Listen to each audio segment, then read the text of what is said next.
You're listening to the Business Marketing Show, episode number 68.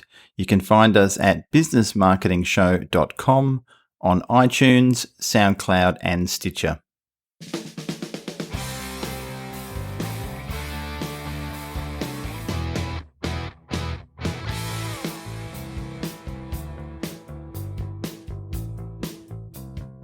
Hi, this is Ed K. Smith from the Business Marketing Show, and we have a guest on the show today, Mr. Bret Thomson from brettthomson.com. And Bret is one of Australia's highest paid in-demand copywriters and marketers and conversion strategists. He's a best-selling author, speaker, coach, and mentor. And Bret has been the secret weapon behind some of the largest and most profitable direct response marketing campaigns in Australia. So I met Bret several years ago in Chiang Mai at a conference we were both presenting at, along with his wife Lanika, and very much look forward to hearing what Bret has to share with us today.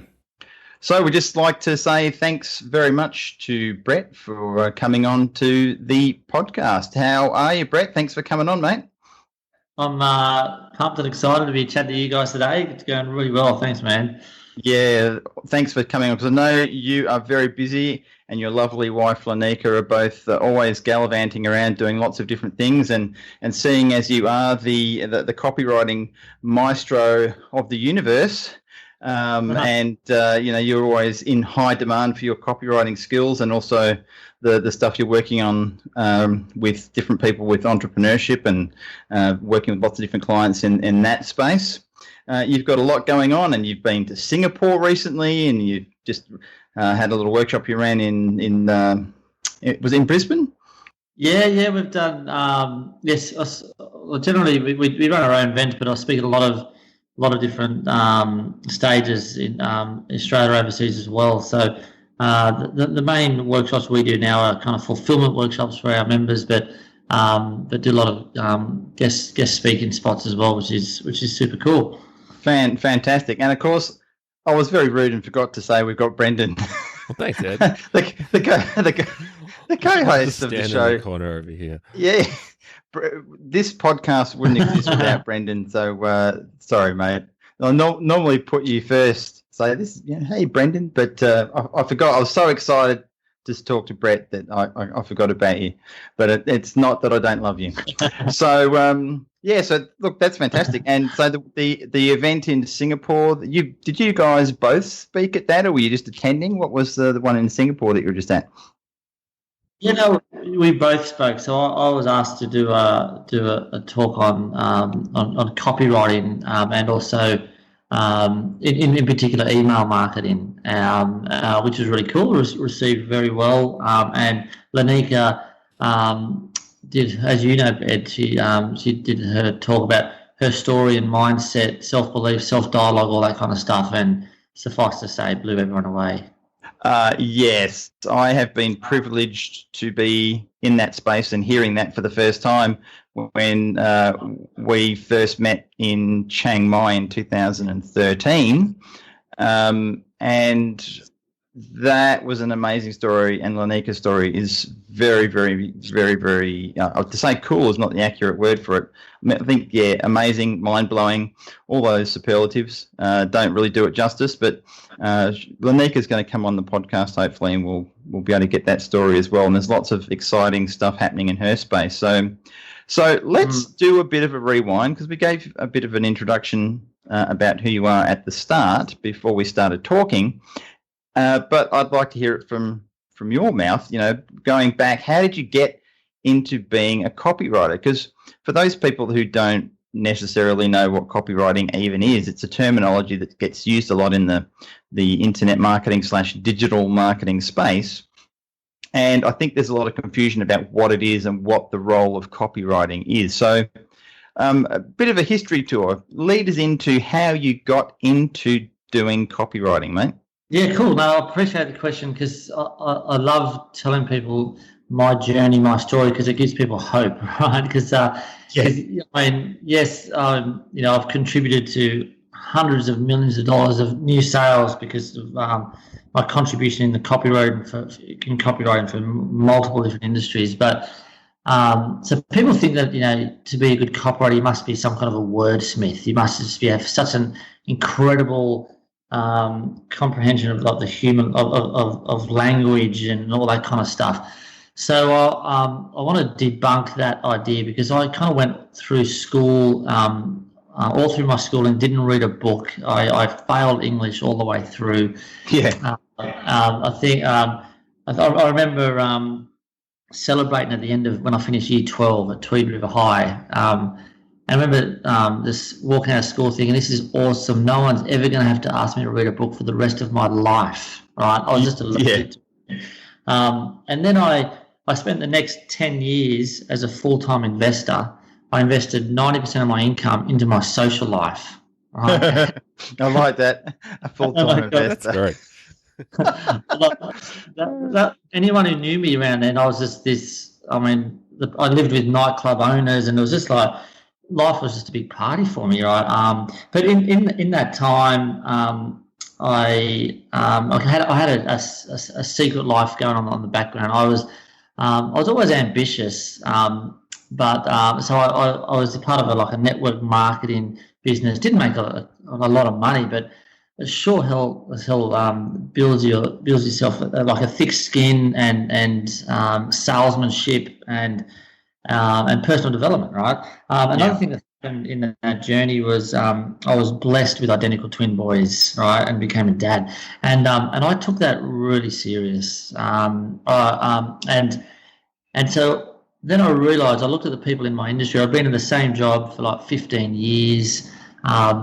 I was always a very hard worker, thinking that if I just keep working hard, I'll get rewarded later. And I learned a big lesson that you don't get what you deserve in life, you get what you negotiate, right? And I realised that I had to be in my own business. So I had my first business idea, which was to run personal development workshops for kids, right? Because I read my first, when I first found out I was going to become a dad, I read my first book, which was Awaken the Giant Within with Anthony Robbins. Mm-hmm.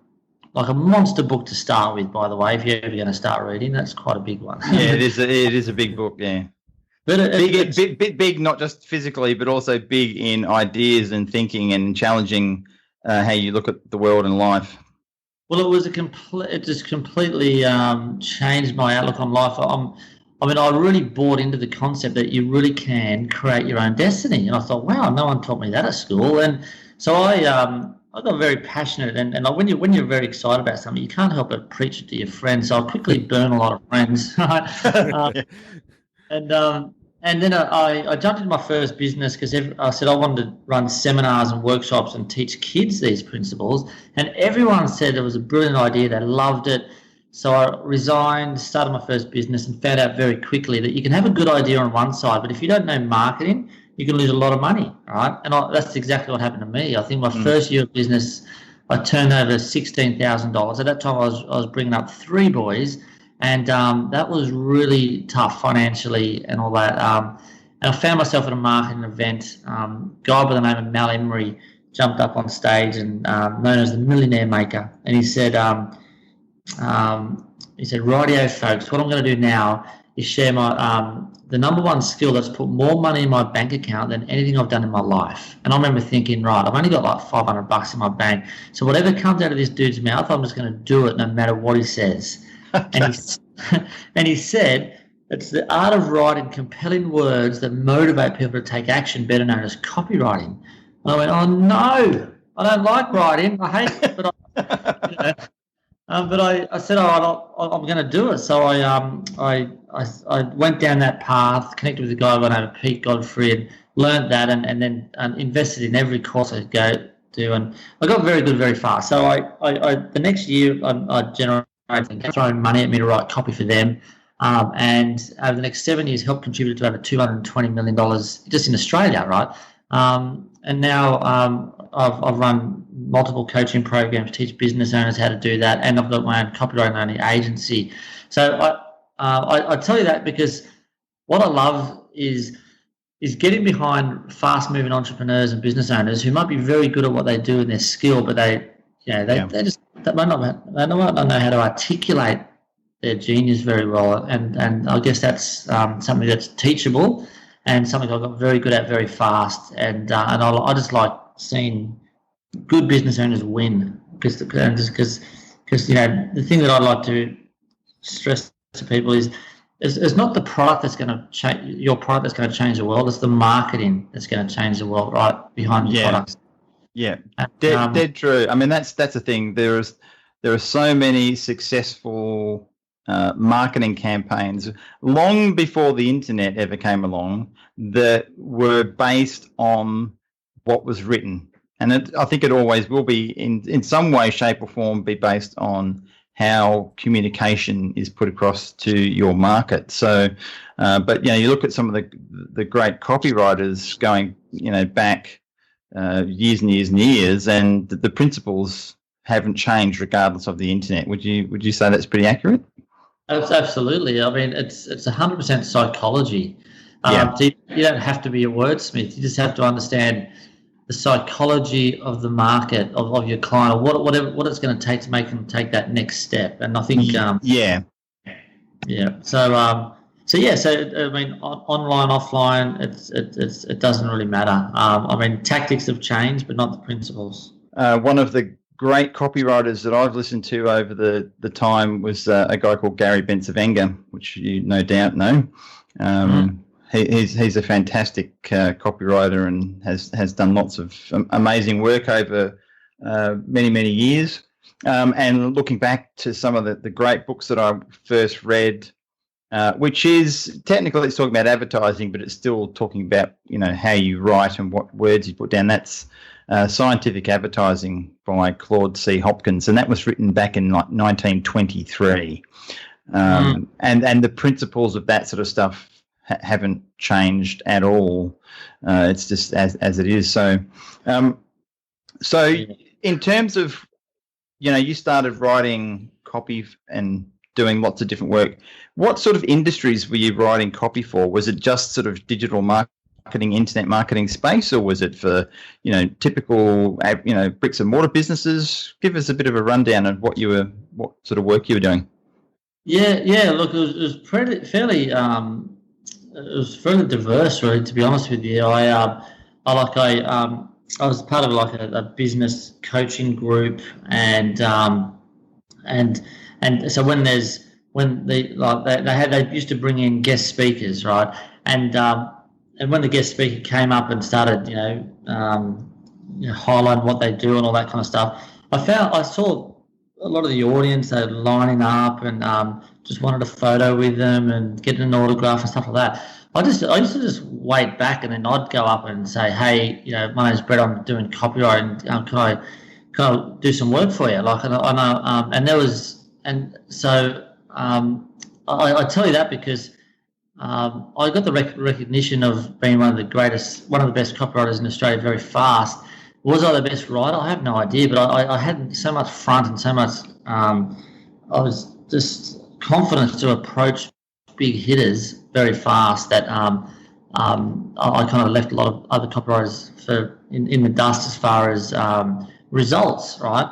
So and as it turned out, it wasn't planned, but a lot of the first bunch of clients I really started working with, probably 70% of my clients were in the seminar marketing niche, people putting on events and seminars. So I just by default, I got very, very good at motivating people to buy seminar tickets and drive to seminars or fly to seminars, and I got very good at that space. And then and another thing is it's okay to do stuff for other people, but the real lessons are when you put your own money down and do it for yourself.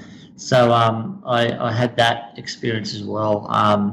So I think I got so good so fast because I was prepared to put money behind me and back myself and do stuff that I was doing for other people and experience it, and I was able to relate that in a really good way. Yeah, awesome. So how much of your time nowadays do you spend doing copywriting work?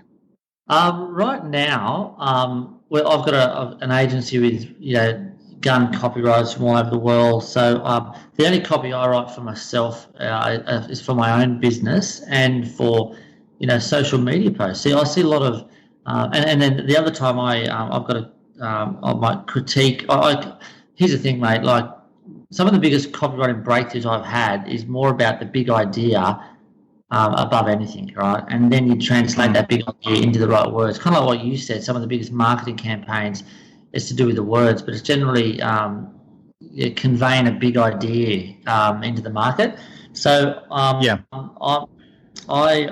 generally the big idea guy, the strategy guy, and then I've got writers who kind of carry that through. I'll have a high level kind of critique. I've got a copy chief who kind of does the micro critiques of my team. But I'm enjoying putting my copywriting skills into social media because I see a lot of social media agencies who take on clients and they just churn out little images with cute words and stuff like that, but there's no emotional impact, no emotional spike. So when you put the copywriting skill into social media, you can make it like a significant following and response. And I'm living proof of it because I'm putting it into action at the moment. Yeah, I know. Look, I'm obviously following a lot of the stuff that you're doing and see that come through. So the two of those things combined are extremely powerful because you do have that multiplication leverage of getting to lots of people very quickly with the message. So I think it really, if you have a strong copywriting skill or can engage someone that can create a well-structured, well copywritten social media marketing campaign, that's a very powerful thing. So Brendan, I'm assuming you're still on the call. We haven't heard anything from you, mate. But I'm here just listening intently. Do you have anything that's you want to say or ask Brett at this moment in time? I guess more of a tactical question. Where do you see a lot of people write stuff on the internet and a lot of it's pretty horrible? Like, what are the common mistakes that you come across when it comes to copy that's out there or people marketing things online and just like if you could give someone some advice, what would you say, I guess, is my question? Yeah, cool. That's an awesome question, man. I'd say, look, where I see most people go wrong is most people they write very institutionalized. They grew up, reading textbooks and so that kind of translates, and people seem to feel like they need to use big words. And for me, I was lucky. I kind of slept through school, didn't read textbooks, and I don't know a lot of big words. So that was so I get paid deservedly enormous amounts of money to dumb things down for people, and I see people, business owners, it's the copy that they write. Here's the thing, right? And most business owners are so close to their business that they think the way to convince people is to logically list out all the reasons why they should buy. Like, and they try and list out all the reasons why they should buy. They try and sell it too fast. But where I come in, when people, when we get behind an entrepreneur, we know that our job is to make people want it first. Right, we've got to build up the desire, stir up all the pain points, and bring it to the forefront of their mind, and create that desire either to move towards something or move away from something else, and then we offer the product as a solution, right? But so the mistake I see people doing is they write very flat, very boring, unemotional. And they're just boring people, and people aren't reading, and they're not positioning their offer. They're not making people want it before they offer it to them. Does that make sense? Yeah, absolutely. So it does. Yeah, and there's nothing worse than that is when you read things and it's.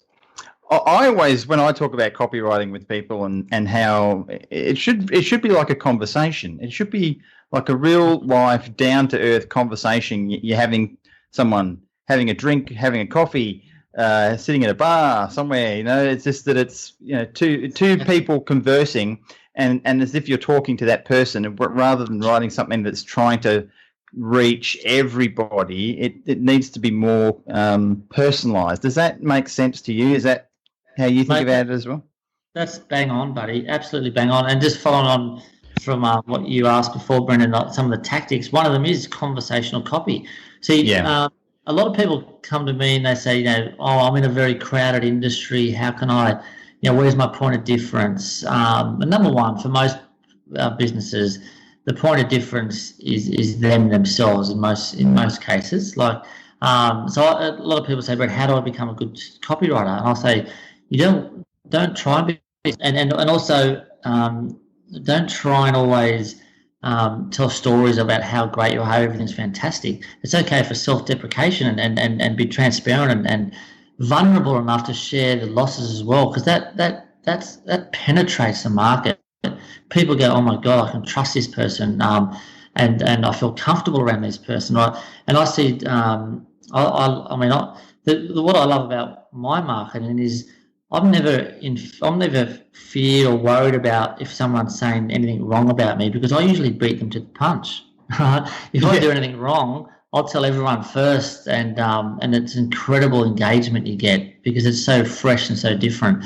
Back to the tactical side of this, going a bit deeper, is actually telling stories or writing copy with that conversational tone. So I'm going to share with you some ways that I do and that the listeners can actually instantly start and write conversational. So number one is you have to write as you speak, right? That's like you said, you just nailed it. Just imagine you're sitting over a coffee table or with someone you feel comfortable with, and just try and capture that kind of dialogue. The only caveat to that is write as your market speaks. So if I was commissioned to write for like the medical industry, I wouldn't be using the laid-back colloquial kind of style that I naturally talk, but I'd probably step up to their kind of language in. But that conversational tone, like if you're writing blog posts, social media posts, or emails, website copy, whatever, what it does, it's so refreshing for people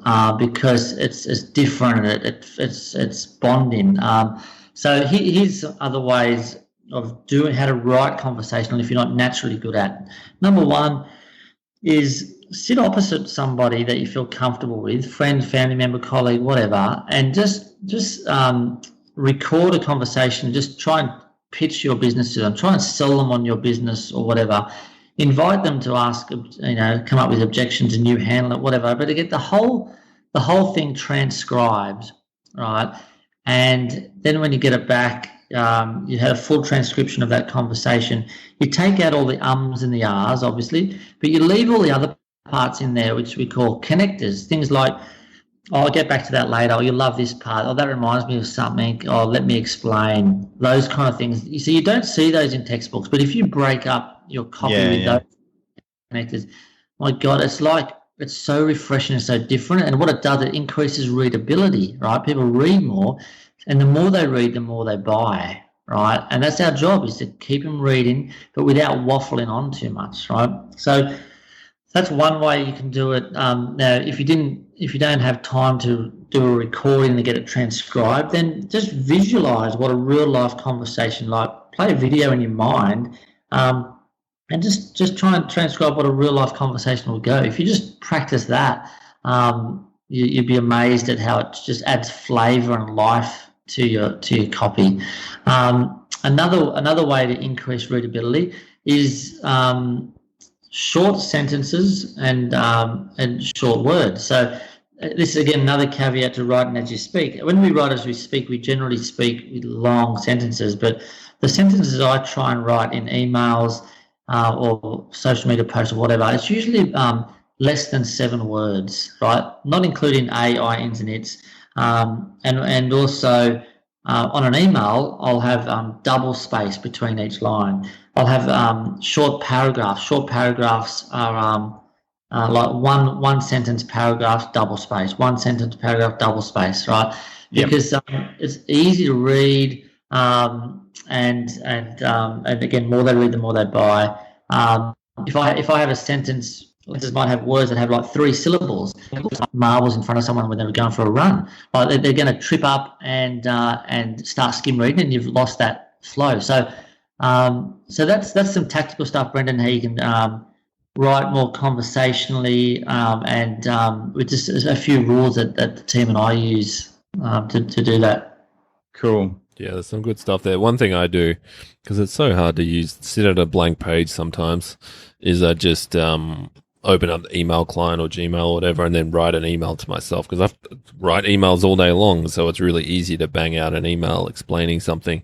And I find that's a good way to get, even if I use that and paste it into a Google Doc later, that's a good way for me to write copy, because it's just where I'm sitting there writing all day long. Like, it's just writing emails is natural, and it just comes off a lot better rather than trying to be all wordy and write something salesy. So, yeah.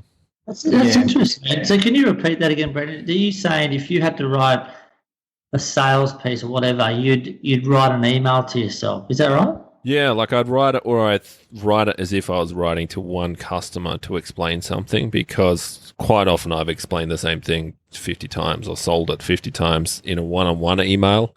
So, because actually at the moment we're going through and redoing all the pages for all the products on our website, because what's online is horrible, and I find that's the quickest way for me to write any copy is just write that email, or even pick up an email I've written in the past where someone's bought something, and then just build take that copy from that email and then build the page based on that, because I know it works. If they've bought something, I know it works, and it's a conversational style. It's like that one-on-one explaining something direct, and it reads really personally, and it's really good for me to get past that blank page syndrome where I'll rewrite the first line 20 times before I get any momentum at all, That's so cool, man. I love that. And you brought up a good point, and that's something that we do is when we write copy, we don't think of it as a person. Now, here's a bit of an avatar that can help all business owners. You want to write to someone who is the heavy lifter, the heavy users. You don't write to someone who's.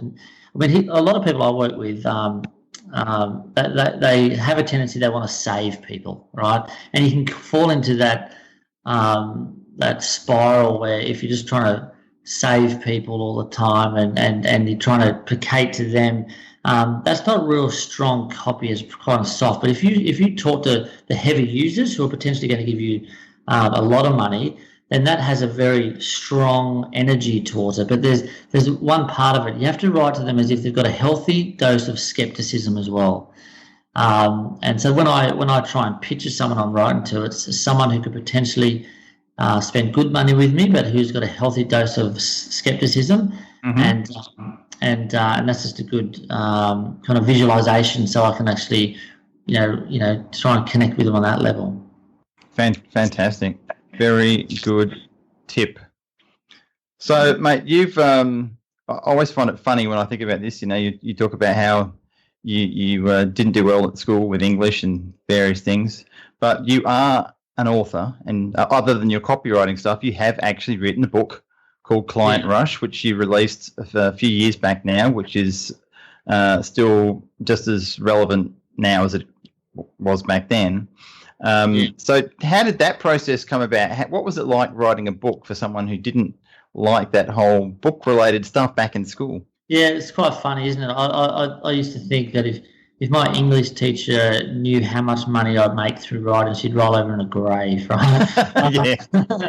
But yeah, like writing a book was more about contribution for me, because I kind of had very rapid success. Well, when I say rapid success, I had like 7-8 years of not making much money in network marketing, so I know what it's like to be under financial strain and follow your dream and all that kind of stuff and not turn out. So that's important. So it's kind of like one of those 10 years to an overnight success, But I found myself teaching on stage and really enjoying that, because I found out that what I did so naturally, I could teach it to others. So I guess the book was just more of a leverage way to unpack my ideas and everything I've learned and share that. And it is, it's damn good, man. Like I'm really, really proud of it. In fact, a lot of the stuff that I put in that book is similar to what you'd pay for a couple of grand for a home study course. So I don't remember any friction about that. I just remember being very excited to share that, because but yeah, it's quite ironic when you look at where I came from in that area, but it's making a difference in business owners' lives. Yeah. It's me. Fantastic. We'll put a link in the show notes to Amazon where you can get that for some ridiculously cheap prices. Like on Kindle, I'm looking at it in the Australian store and it's like $1.13, which is just a joke, which is just ridiculous. I think that's the funny thing about books on Amazon now. I'm not sure how the psychology of this works, but what the perceived value is of books because they're so cheap. Do people still think that they're going to get a lot from them when they're sort of that price point? I don't know. I'm not making a statement one way or another, but I don't think. I mean, depending on when people listen to this, it might not always be that price. I mean, I had a client who said they'd help me with Amazon, and I said, yeah, go and do what you need to do, and then and they've moved on, and I have no idea. I've been too busy helping other people. It definitely shouldn't be that price because I don't buy books that are like 99 cents. It's $1.13 for me. So if you're listening to this at whatever date this is, you're listening to this, the price on Amazon may go up. It may go up to $1,000, which is a minimum worth, like bare bones minimum of worth of what you'd get out of the book if we're basing it on that. But so anyway, we'll put a link to it, and it'll be whatever price it'll be, whatever people look at it. But it's a great. There's also the hardcover book. I'll give you a link to that as well because if you can have the choice of the Kindle or the hardcover. Yeah. I've got both, Brett, because I love you so much. I've got an autographed copy of the hardcover one. Awesome. But I also like to have the Kindle one so I can read them anytime. So great job on the book. So now you're working with a lot of entrepreneurs at the moment. So you're sort of in that entrepreneurship space, and so you're not only doing the copywriting, you're working and you're doing a lot of educational stuff and workshops and training, and you're just like, I sometimes think you talk about that you've got twin sons. I think there's actually three of you sometimes because you're in that many different places doing that many different things. I go, bloody hell, Brett's over there and he's over here and he's over there. Surely there's more of him than just one. So what are you doing a lot of that sort of stuff at the moment? Give us a bit more rundown on that. Yeah, look, I'm glad to say that. I want to be really transparent with everyone here. Like copywriting has changed my life, and just like Mal predicted, it's put more money in my bank account than anything I've done in my life, right?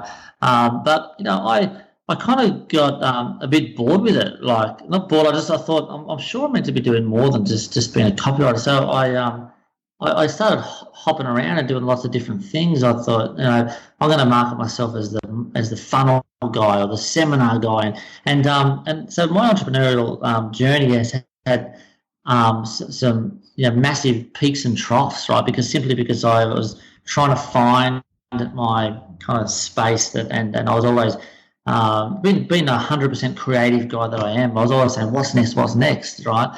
Yeah. But now you learn from that, and I've finally landed on something that my calling in life is to get behind fast-moving entrepreneurs who have got great ethics and morals and a product or service that can make a bigger impact in the world. And I want to kind of play a part where we look after all their copywriting for them, and they can make a bigger impact in the world. And I'm really excited about that now. I know who I serve. I know how we serve them. I'm not running away. I know copywriting is my thing.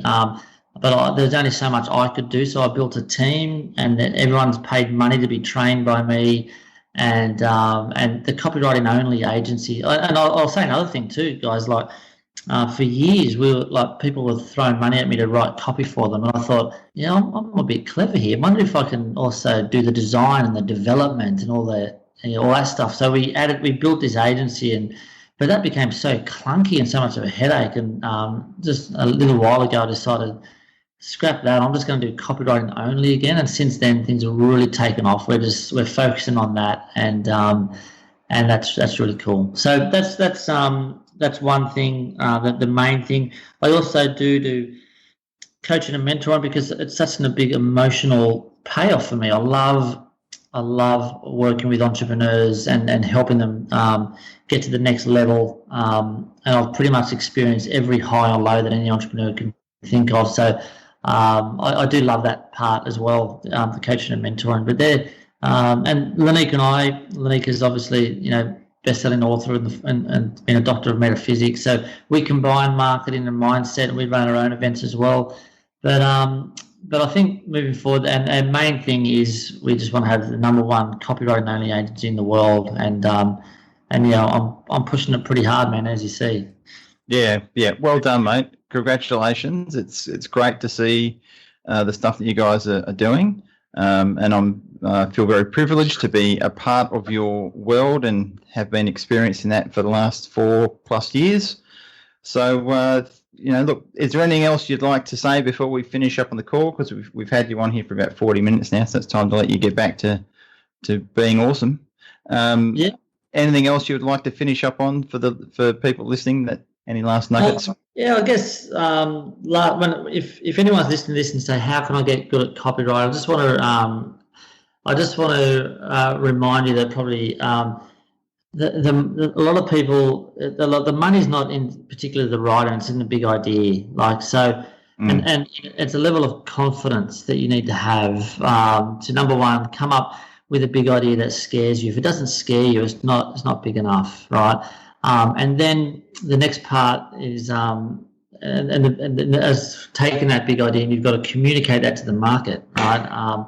So that's where the headlines come in, and 80% of the success of a marketing campaign sits in the headline, because you could have the most irresistible offer, incredible guarantee, and jaw-dropping testimonials, but none of that will get read. It's the same way that people buy a newspaper and they estimated they stay on the page for 3 seconds. What are they doing? They're scanning headlines, looking at images, and that's it. And the psychology in their mind is they're waiting for something to jump off the page, and they say, is it worthy of my time to read anymore? All right. So that's how powerful headlines are. And the things that I got good at the start was understanding my market so well.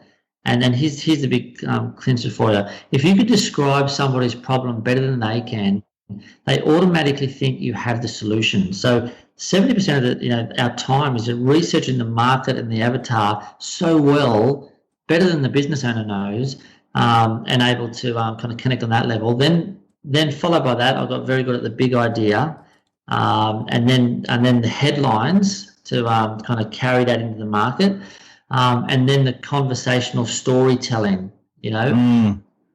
So there's some of a bit of I can go on and on and on, but I think I'd like to leave your audience with that. Have a think about that. Know your market so well. And how do you do that? Ring up 10 people, have a conversation with them, and find out what their number one frustration is.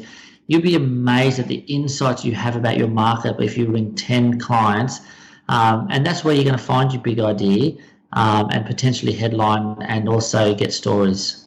Yeah, that's gold, mate. That's really, really, really great stuff, and so few people actually do that. So if you do that in your market space, you will already be leaps and bounds ahead of your competition. So fantastic stuff. So Brendan, any last questions for Brett before we finish up? No, I think that's it. I've got some really good quotes here. I'll put them in the show notes. But so a lot of good insights. Fantastic. So, yeah. And what's the best way you would like people to contact you if they're trying to get in touch with yourself, Brett, on all the different platforms? Mate, it's generally like follow me on Facebook, even though I've hit my 5,000 kind of friends limit, but and only 10 of them are real friends. You're one of them, Ed. But yeah, follow me on Facebook. That's where I spend most of my time right now. Or you can go to bretthomson.com, and the spelling is Brett with 1 T and Thompson without a P. That site's getting a makeover in the next few weeks. But yeah, that's probably the best way to reach out. And again, if you want me to mail you a physical copy of the book, that'd be awesome too. Yeah, awesome. Thank you for that. So we'll put a link to all that sort of stuff in there, and people will reach out and speak to you however they feel is the best way to do it, and we'll go from there. And look, we look forward to having Lanika on the show sometime in the near future as well, because I think her story definitely needs to be heard by more people.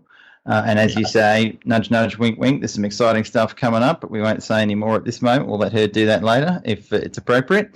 But but it's very exciting stuff. So thanks, buddy. Great to have you on the show. It's been bloody overdue. I can say that long. I keep thinking, why haven't we had Bret on the show? And I think it's because you're never around. I can never pin you down. Like you're like a madman out there.